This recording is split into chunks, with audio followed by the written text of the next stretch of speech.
Alright, quick prediction video for Nick Ball against Brandon Figueroa. This fight's taking place in, I believe, just over an hour.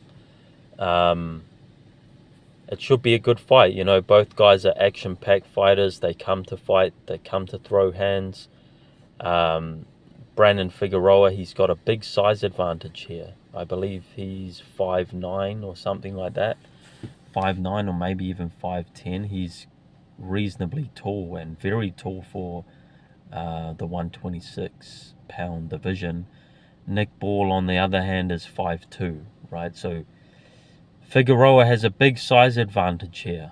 In saying that, he's not really a boxer. He comes to fight. He comes to fight on the inside and brawl.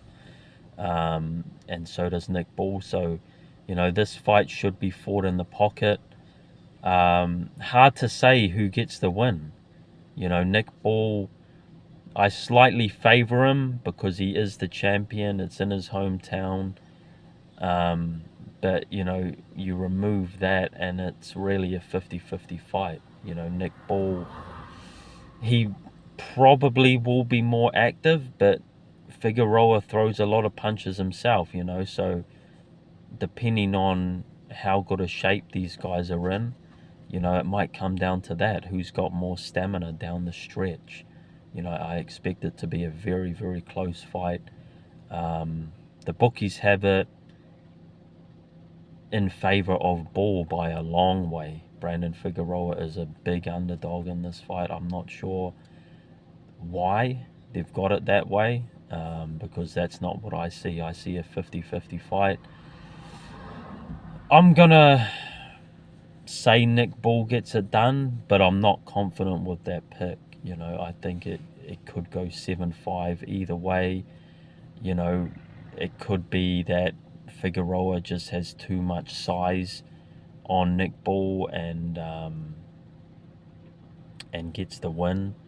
You know, just because he's the bigger man and Nick Ball can't quite get inside and can't quite, even though I say the fight's going to be fought on the inside, you know, there could be moments where Figueroa uses a jab and uses a long, throws a hook from distance that lands, and Nick Ball, whenever he wants to get inside, he's really got to rush in there, right? He's really got to dip low and get inside on Figueroa. It's not easy for him to land his punches unless he dives in, right?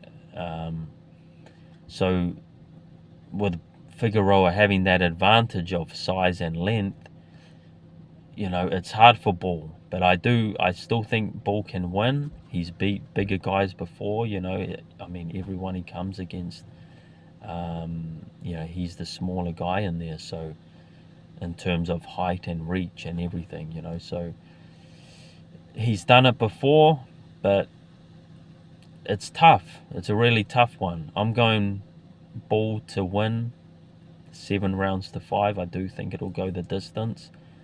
But another thing is, you know, with the size difference and with their styles of coming to fight, you know, I wouldn't be surprised if someone gets cut in there and the fight ends on a cut. But hopefully not. Hopefully it's a clean fight and we see we see the rightful winner coming out on top. All right, that's what I think. Let's see what happens.